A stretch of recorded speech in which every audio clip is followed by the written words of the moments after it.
At my housewarming party, my sister said, "This $960,000 house is just right for my kids." Then Mom added, "Start packing."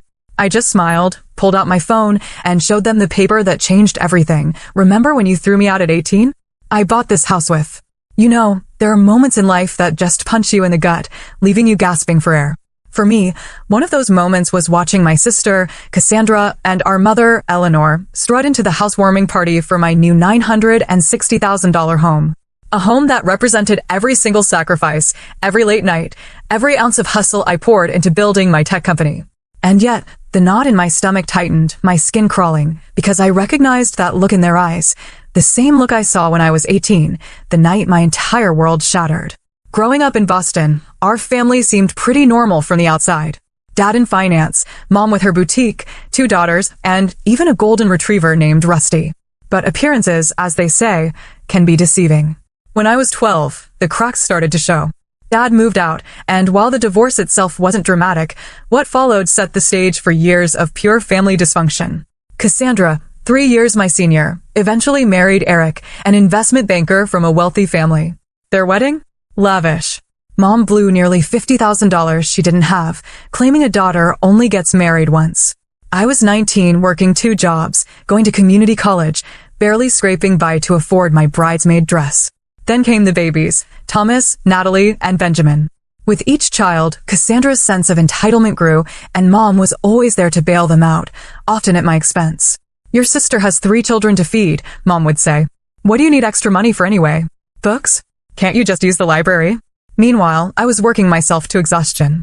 Scholarships helped, but without family support, I was a barista in the mornings, a tutor in the afternoons, and a data entry clerk on weekends. Sleep was a luxury I couldn't afford. Dad, after moving to Chicago and starting a new family, became a distant echo. Mom, honestly, made it harder for him to stay connected with me, forgetting to tell me when he called or accidentally deleting his messages. But I persevered. While Cassandra posted perfect family vacation photos, I pulled all-nighters, coding, and studying. I graduated at the top of my class. Mom came to my high school graduation, but left early because Cassandra called. Thomas had a mild fever. I never complained. I just accepted this was my reality and became determined to build my own success on my own terms. I didn't need their approval. What I didn't expect was how dramatically everything would change on my 18th birthday. That night defined everything that followed, leading directly to the confrontation 14 years later. My 18th birthday was a Tuesday. I remember because I'd actually managed to get the evening off, a rare treat. I didn't expect a big celebration. Cassandra and Eric were expecting their 3rd, and all the family attention was on them. Still, turning 18 felt significant. I was legally an adult, finishing high school, and had partial scholarships to 3 universities. I got home from my tutoring job to find Mom and Cassandra at the kitchen table, buried in spreadsheets. They barely looked up. "Leftover lasagna in the fridge if you're hungry," Mom said, eyes glued to the papers. I heated a plate and joined them, curious. "What are you working on?" Mom glanced up. "Just figuring out some financial matters. Cassandra and Eric need a bigger house now that Benjamin's on the way." I nodded, used to these conversations. But then, a chill went through me. "Why do you have my college paperwork?" Cassandra sighed dramatically. "We might as well tell her, Mom." Mom straightened the papers and looked at me with that familiar expression, the one that always preceded me needing to make some family sacrifice. "Hazel, we need to discuss your college plans," she began. With Cassandra expecting again, they really need a 4-bedroom house. Eric's bonus wasn't as large as they expected this year, and they're a bit stretched. I sat silently, already knowing where this was going. "The thing is," Cassandra interjected, "we've calculated everything, and even with Eric's salary and Mom helping with the down payment, we're still short." "Short for what?" I asked, even though I already knew. "We need to use your college fund," Mom stated flatly. "It's not like you don't have scholarships already. And community college is perfectly respectable. You can transfer to a university later when things aren't so tight for the family." My college fund. The money Dad had started before the divorce, the money Mom had promised was untouched for my education. The fund I was counting on to cover what scholarships wouldn't. "But that's my money," I said quietly. Dad set it aside for my education. Cassandra rolled her eyes. "Don't be selfish, Hazel. We're talking about a home for your niece and nephews. Where are they supposed to sleep? Should Benjamin just live in a closet because you want to attend some fancy university?" "That's not what I'm saying." I protested. "But I've worked so hard for this." I've maintained a 4.0 GPA while working multiple jobs.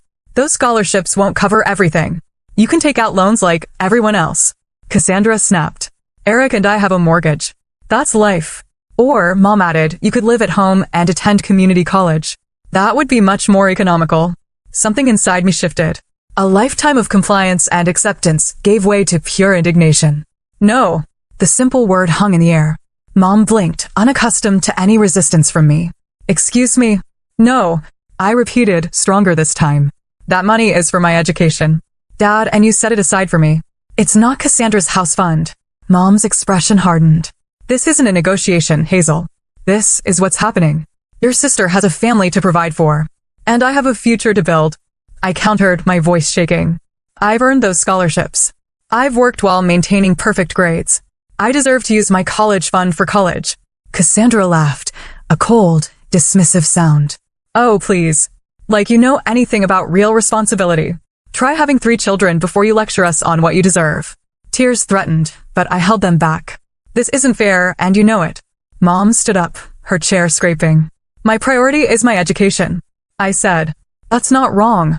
Well then, Mom crossed her arms. If that's your attitude, you have a choice to make. Accept that the money is going to help your sister, or pack your bags and figure out life on your own. You're 18 now, after all. The ultimatum hung in the air.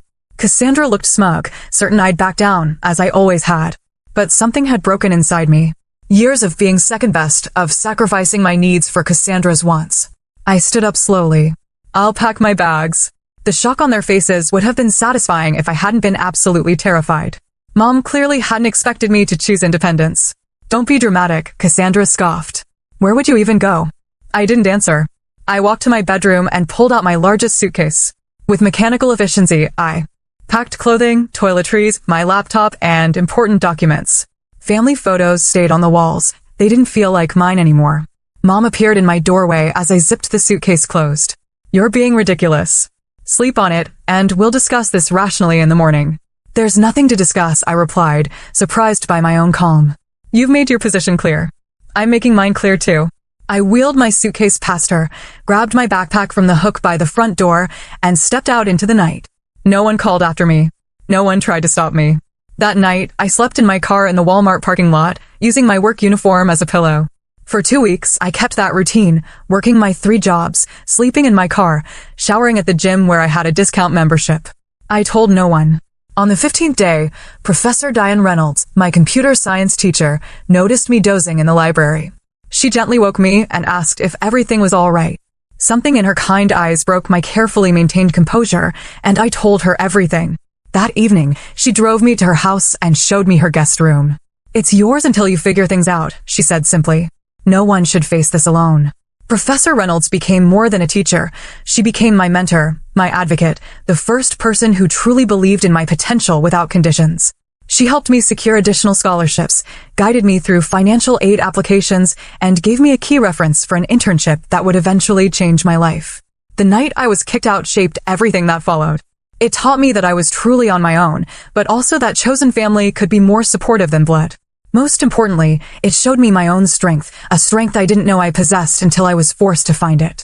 With Professor Reynolds' support, I managed to cobble together enough financial aid, scholarships, and part-time work to attend a nearby state university rather than my dream school.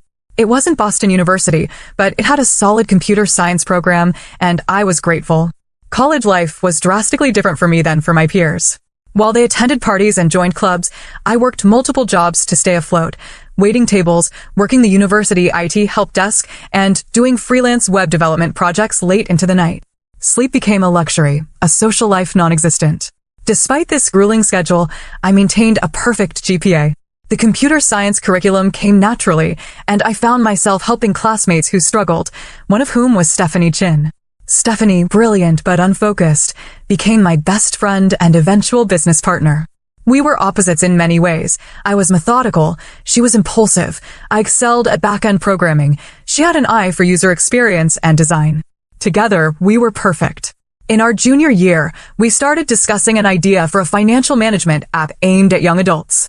Most existing tools were for people already financially stable, not for those living paycheck to paycheck like we were. We recognized a gap, and we were determined to fill it. Using campus resources, we developed a prototype. We called it Sens, an app that helped users visualize spending, automate savings, and build credit responsibly. Our professors were impressed, and more importantly, our fellow students found it genuinely useful. After graduation, Stephanie and I faced a decision: take stable corporate jobs or pursue our startup dream. The safe choice was tempting, especially given my financial insecurity, but I remembered Professor Reynolds' words: sometimes the riskiest path leads to the greatest rewards. We took the risk, moving into a tiny, roach-infested apartment to save money. We devoted ourselves entirely to senators I coded while eating ramen. Stephanie designed user interfaces until dawn. We attended every networking event, pitch competition, and startup workshop we could find. 6 months of rejections followed. Investors thought we were too young, too inexperienced, or focusing on the wrong demographic. College students don't care about financial planning, one venture capitalist told us dismissively. But we persisted. A breakthrough came when we won a small business grant that allowed us to hire our first employee, a marketing specialist who helped us refine our messaging. We pivoted slightly, targeting recent graduates burdened with student loans rather than current students. The app gained traction, slowly at first, then exponentially.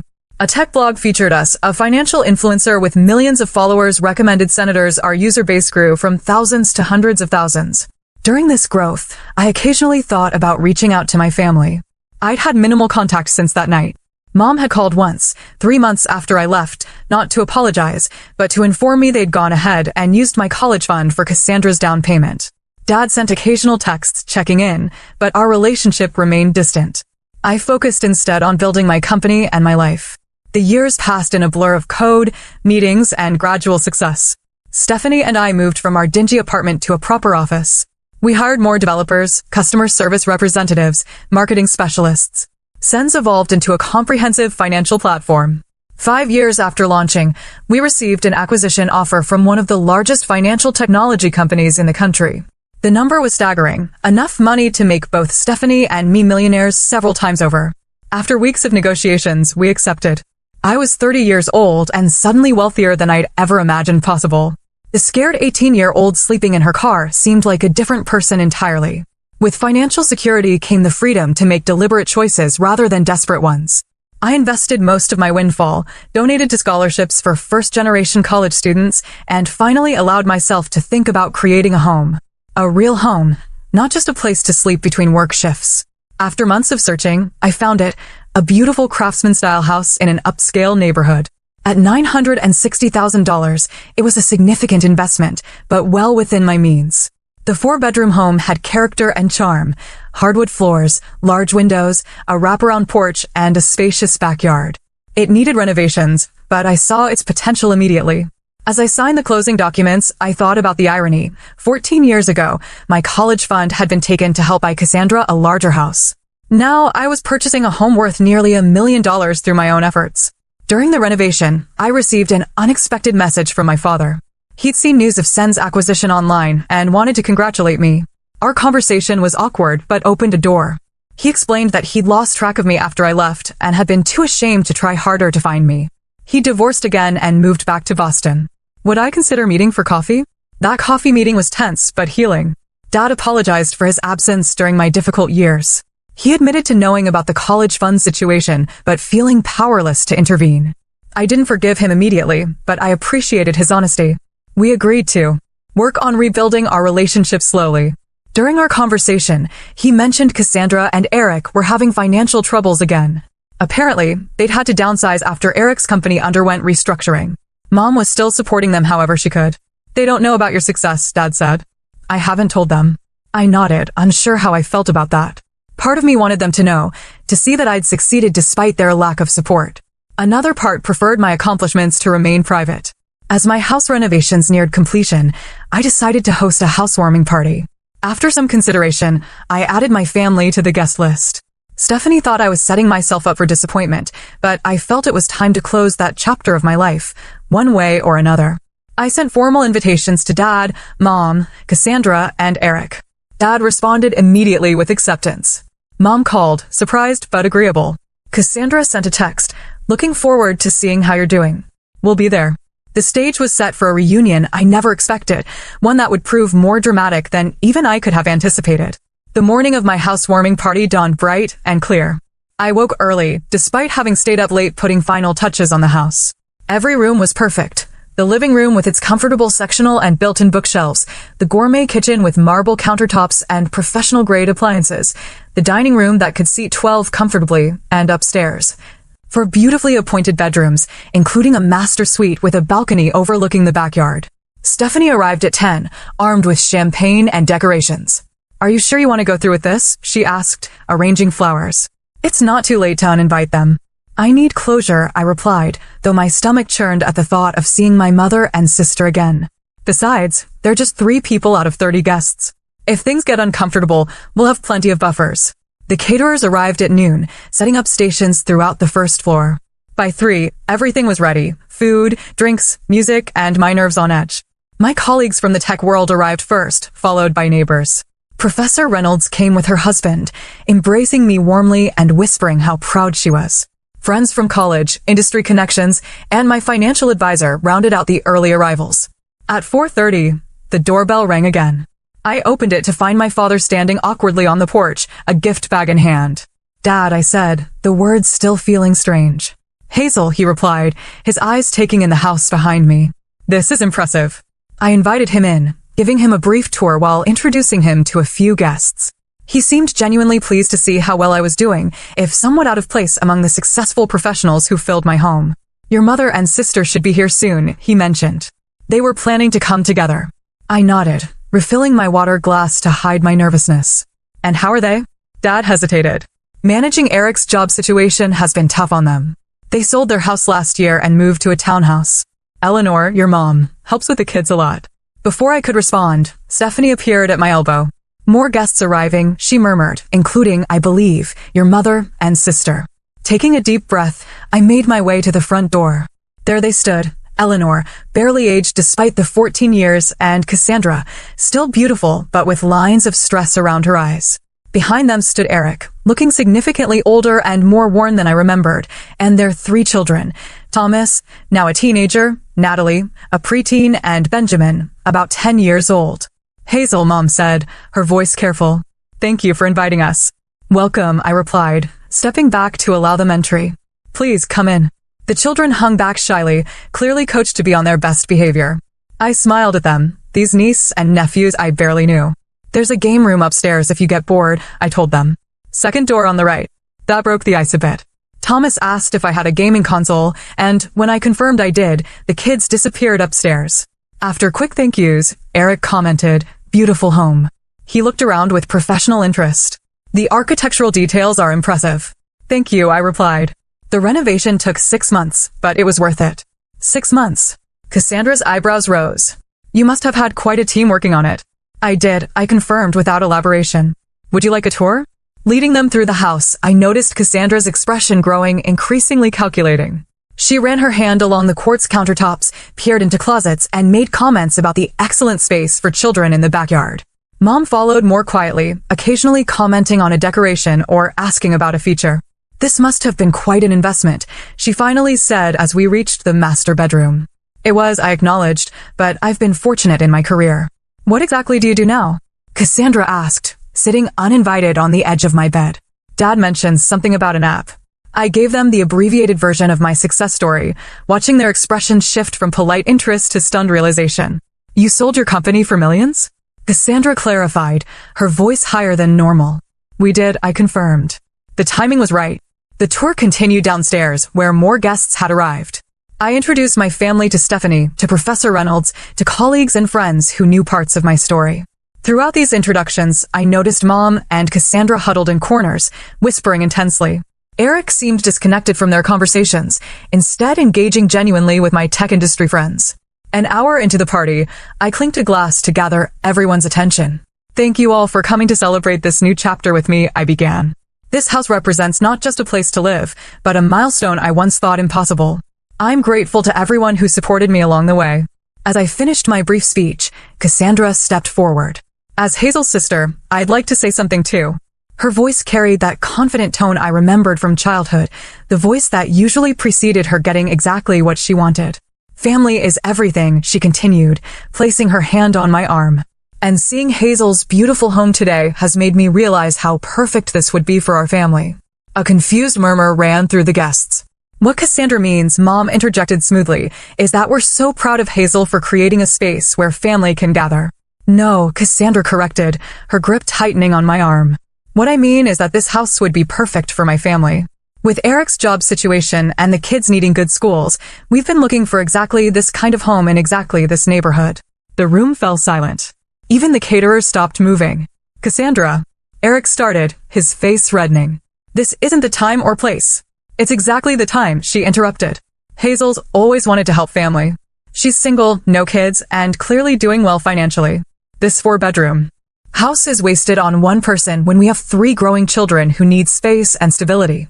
Mom nodded in agreement. Family. I stood frozen, unable to believe what I was hearing. After 14 years of no contact, after taking my college fund, they were now suggesting no, expecting that I would give them my house. Hazel, Mom continued, her voice taking on that authoritative tone I remembered all too well. You need to pack your bags and find somewhere smaller. A condo downtown would suit your lifestyle much better, and it would mean the world to your sister's family.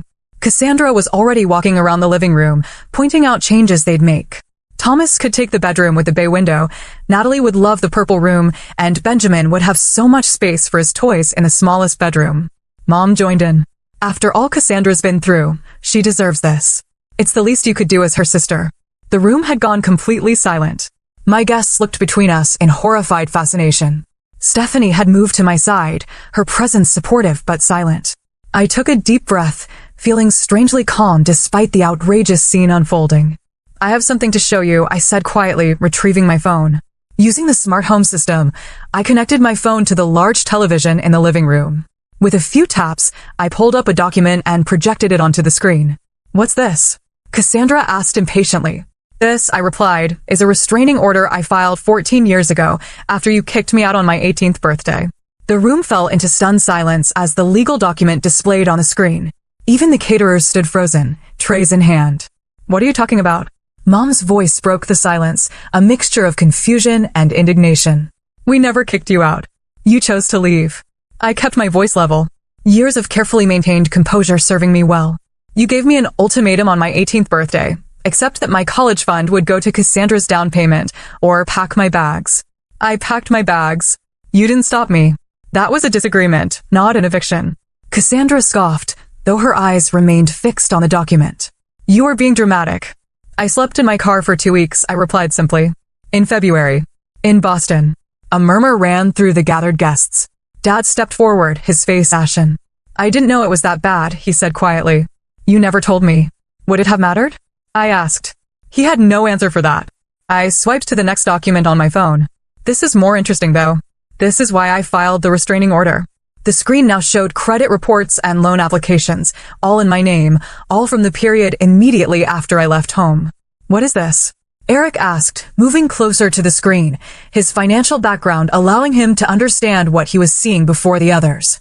After I left, someone opened 3 credit cards and took out a personal loan in my name, I explained. They had my social security number, my birth certificate, and enough personal information to pass security questions. The total debt was just over $45,000. Mom's face had gone white. Cassandra suddenly became very interested in her wine glass. Fortunately, I continued. The detective who helped me was thorough. The credit cards were used at stores Cassandra frequented. The loan money was deposited into an account that then transferred the exact amount to your joint checking account, Eric. Eric turned slowly to face his wife. You told me that money was from your mother. A gift to help with the down payment. It was. Cassandra insisted. Mom helped arrange it. By committing identity theft against your own daughter? Professor Reynolds spoke up, her academic demeanor giving way to protective anger. That's a felony, in case you weren't aware. I'm sure there's been some mis. This is the police report I filed, I interrupted, pulling up another document. I had enough evidence to press charges for identity theft and fraud. The detective was particularly interested in this loan application.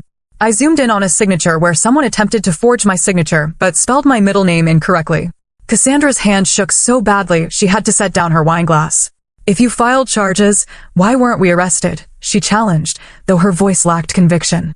Because I didn't pursue it, I answered simply. I was 18, terrified, and despite everything, you were still my family. So I made a deal with the detective. I would pay off the fraudulent debts myself if they documented everything, but held off on prosecution. I swiped to another document. This is proof of payment. Every cent of that $45,000, plus interest, paid by me over 3 years while I was putting myself through college, working 3 jobs, sleeping 4 hours a night, eating ramen noodles to survive, while paying off debt I never incurred. Eric looked physically ill. I had no idea, he said, his voice barely audible. Cassandra told me her parents were helping with the down payment as a gift. Just one parent, I corrected gently. And it wasn't a gift. It was theft. Mom finally found her voice. You're twisting everything to make yourself the victim, she accused. We've always done everything we could for you. Sometimes families need to make hard choices for the greater good. The greater good? Dad's voice rose unexpectedly. Eleanor, she was 18. Our daughter. And you stole from her. Mom turned on him. Don't you dare judge me, Michael. You walked away.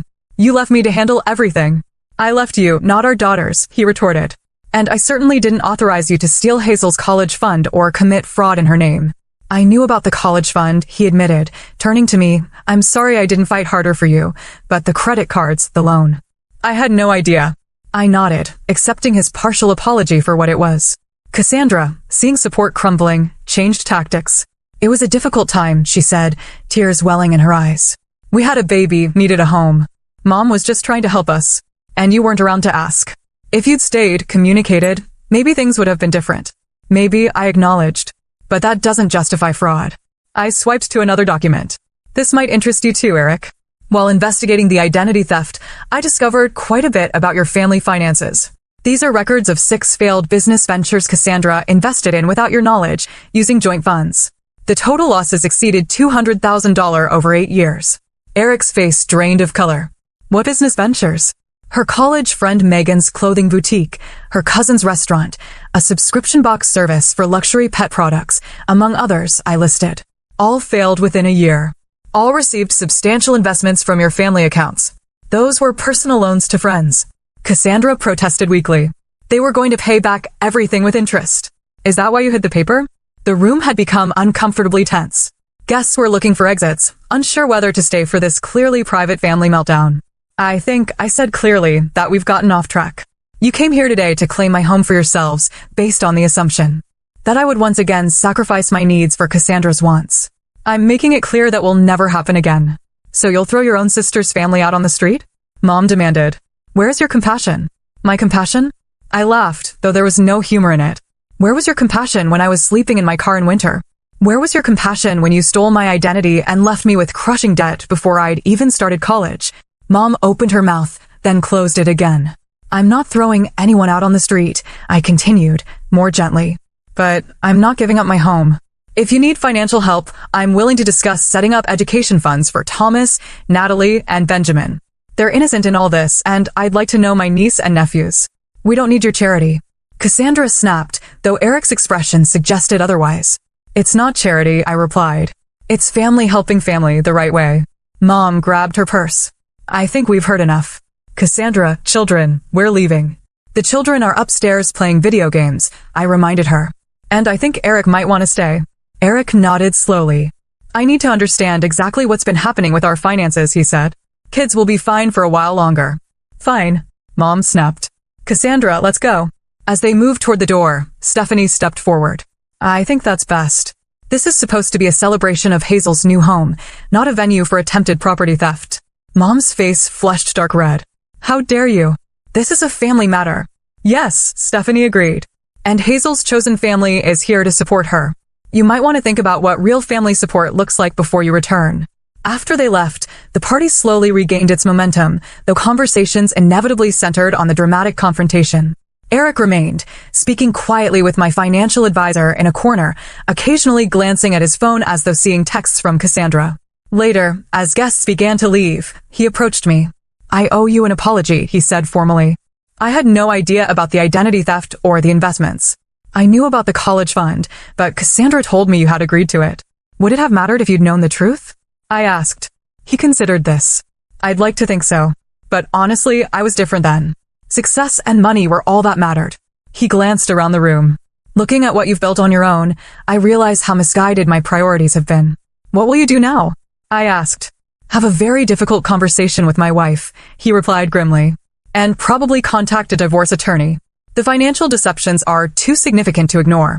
I felt a surprising pang of sadness for my sister. For all her flaws, I never wished for her marriage to end. I meant what I said about education funds for the children, I told him, regardless of what happens between you and Cassandra. He nodded gratefully. They'd like to know their aunt, especially Thomas. He's interested in programming. After Eric left to collect the children, Stephanie and I began cleaning up. Well, she said, loading glasses into the dishwasher, that was the most dramatic housewarming I've ever attended. I laughed, feeling lighter than I had in years. Not exactly the closure I expected, but closure nonetheless. Do you think they'll try to contact you again? She asked. Mom and Cassandra? Eventually. When they need something, I closed the dishwasher and straightened up. But next time, I'll be prepared. No more doormat Hazel. As the last guest departed and quiet settled over my new home, I walked through each room, appreciating what I'd built. Not just the physical structure, but the life it represented. A life earned through perseverance, hard work, and the courage to stand up for myself when it mattered most. The days following the housewarming were surprisingly peaceful. I had expected harassment from Mom and Cassandra, angry calls, manipulative texts, perhaps even unannounced visits. Instead, silence. It was Eric who contacted me, requesting to meet at a coffee shop near his office. Cassandra moved in with your mother, he informed me over lattes, 3 days after the party. She took the kids for now, but we've agreed to equal custody while we sort things out. I'm sorry about your marriage, I said sincerely. He shrugged, looking both exhausted and relieved. After what came to light at your party, I started digging deeper into our finances. It's worse than you know. We're not just struggling, we're nearly bankrupt. How's that possible? You had a good position at the investment firm. Had, he emphasized. I was let go 6 months ago. Downsizing. I've been working as a financial consultant since then, but making about 1/3 of my previous salary. Meanwhile, Cassandra continued spending as though nothing had changed. He pushed a folder across the table. These are statements from accounts I didn't even know existed. Credit cards maxed out, loans I never signed for, second mortgages on the house before we sold it. Reviewing the documents, I felt a wave of déjà vu. She did to you what she and Mom did to me, I murmured, except on a much larger scale. He agreed grimly. We're talking hundreds of thousands in debt. What will you? Bankruptcy seems inevitable, he admitted. I nodded, understanding. My offer for education funds still stands. I can set up accounts that can only be used for educational expenses. That would mean everything, he said, genuine gratitude in his voice. And maybe, would you consider spending time with them occasionally? They need stable adults in their lives right now. That conversation marked the beginning of a new chapter for me and for Eric and the children. They were bright, curious kids who bore the strain of their parents' conflict with remarkable resilience. About 2 weeks after the housewarming, Dad invited me to dinner. Over pasta at a quiet restaurant, he shared his perspective on the years of family dysfunction. I failed you, he said plainly. After the divorce, Eleanor made it difficult to maintain contact, but that's no excuse.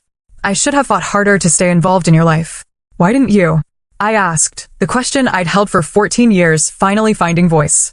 He sighed deeply. Partly guilt. The divorce was my fault. I had an affair with my second wife before leaving. Eleanor knew, and she used that as leverage to control everything, including access to you girls. This revelation shifted my understanding of our family dynamics, though it didn't excuse his absence. I also failed to protect your college fund, he continued. It was in a joint account with Eleanor. I trusted her to use it appropriately despite our problems. When I found out what happened, I was too ashamed to confront you about it. You could have helped me, I pointed out, when I was sleeping in my car. I didn't know, he insisted. Eleanor told me you'd moved in with a friend from school. By the time I learned otherwise, months had passed, and you'd stopped responding to my messages. We talked for hours that night, untangling years of misunderstandings, half-truths, and outright lies. Dad wasn't blameless, but I came to understand he had been manipulated by Mom. Almost as much as I had been. Your mother wasn't always like this, he explained. After Cassandra was born, something changed. She became obsessed with creating a perfect life for her, often at your expense. I tried to balance things to advocate for you, but it only created more conflict. Why the favoritism? I asked, the question that had haunted my childhood. He considered this carefully. I think Cassandra reminded Eleanor of herself. The self she wanted to be: beautiful, socially adept, traditional. You were more like me, analytical, independent, questioning. And I think that scared her. 2 days after my dinner with Dad, I received the first contact from Cassandra, a lengthy email that oscillated between apology and justification. She acknowledged the identity theft, but blamed financial desperation and Mom's influence. She expressed regret for the housewarming confrontation, but maintained that her family's needs should take priority over my extravagance. Classic Cassandra, Stephanie commented when I showed her the email, apologizing without actually accepting responsibility. At least she's acknowledging what happened, I replied, more generous now that I was safely beyond her manipulation. That's progress. Mom's approach was more direct. She began calling daily, leaving voicemails that evolved from angry accusations to tearful pleas. Families should forgive each other, she insisted in one message. We made mistakes, but so have you, by embarrassing us in front of your friends. I didn't respond to either of them immediately, focusing instead on establishing clear boundaries with my therapist, Dr. Jennifer Blake. Your mother and sister exhibit classic patterns of manipulative behavior, Dr. Blake observed during one session. They're used to you eventually giving in. Your continued boundary setting is unfamiliar and threatening to them. I feel guilty sometimes, I admitted, especially about the kids being caught in the middle. That's natural, she assured me. But remember, you're modeling healthy boundaries for those children, and you're supporting them directly through the education funds and quality time. That's genuine family support, not the conditional kind you received. As weeks passed, the situation with Eric and Cassandra deteriorated further. Their divorce proceedings revealed even more financial deceptions. Eric filed for bankruptcy as planned. Cassandra and the children continued living with Mom, whose modest home was now overcrowded and tense. 6 months after the housewarming, Eric secured a better position at a smaller firm and rented a 3-bedroom apartment. The custody arrangement gave him the children every other week. During his weeks, I would often visit, helping Thomas with programming projects or simply providing another supportive adult presence. It was during one of these visits that Eric mentioned Cassandra had begun therapy. Her therapist suggested it might help with the divorce and financial issues, he explained. I'm skeptical about her commitment, but it's a start. Around the same time, I finally agreed to meet with Mom for coffee. The conversation was strained but civil. She had aged visibly in the 6 months since the party. Living with Cassandra and the children is challenging, she admitted. There's no privacy, no peace. And her spending habits. She trailed off, shaking her head. You enabled those habits, I pointed out gently. I wanted her to have everything I didn't, Mom replied, a rare moment of self-awareness. I grew up poor, wore hand-me-downs, never had the nice things other girls had. I swore my daughter would have better. You had 2 daughters, I reminded her. She had the grace to look ashamed. I know. I convinced myself you were stronger, more independent, that you didn't need the same support. It wasn't a full apology, but it was as close as I'd ever get. This pattern of financial manipulation, spanning decades, helped me understand that Mom's behavior wasn't just about favoritism. It reflected deeper issues with control, entitlement, and perhaps undiagnosed mental health challenges. Meanwhile, Cassandra's journey through therapy seemed to be yielding genuine growth. Our monthly lunches with the children evolved from awkward to cautiously pleasant. She found a job as an administrative assistant at a local company, her first real employment since marriage, and moved into a small apartment when living with Mom became unsustainable for both of them. I never learned to stand on my own, she confessed during one of our meetings. Mom did everything for me, then Eric took over. When everything fell apart, I had no idea how to function independently. Watching her struggle with basic adult responsibilities, budgeting, meal planning, home maintenance, I felt an unexpected compassion. Cassandra had been as much a victim of Mom's dysfunction as I had been, just in a different way. Her golden child status had crippled her ability to develop resilience and self-sufficiency. The children adapted to their new reality with remarkable flexibility. Thomas, now 11, thrived in the coding club I connected him with. Natalie discovered a passion for science that neither Cassandra nor Eric had noticed. Benjamin's dinosaur obsession evolved into a broader interest in natural history. I established college funds for each of them, structured so the money could only be used for educational purposes, a protection against history repeating itself. Eric and I developed an unexpected friendship built on mutual respect. He had faced the financial disaster head-on, slowly rebuilding his credit and career while being a more present father than he'd ever been during his marriage. The bankruptcy was humiliating, he admitted, this more authentic version of Eric. Not all relationships could be salvaged, however. Mom continued to resist true accountability, oscillating between superficial apologies and subtle justifications. During one particularly difficult lunch, she suggested that my success was partially due to her tough love approach. If we hadn't pushed you out of the nest, would you have developed the same drive? She mused, as though my homelessness had been a calculated teaching moment rather than abandonment. I set down my fork carefully. That's like saying abuse makes people stronger. Some survive despite it, not because of it. I succeeded in spite of how you treated me, not because of it. She changed the subject quickly, uncomfortable with direct confrontation, as always. These moments reinforced Dr. Blake's assessment that while Mom might improve her behavior to maintain contact, true remorse or insight might never come. Some people aren't capable of the depth of self-reflection necessary for genuine change, Dr. Blake explained. You can adjust your expectations accordingly and decide what kind of limited relationship, if any, serves your well-being.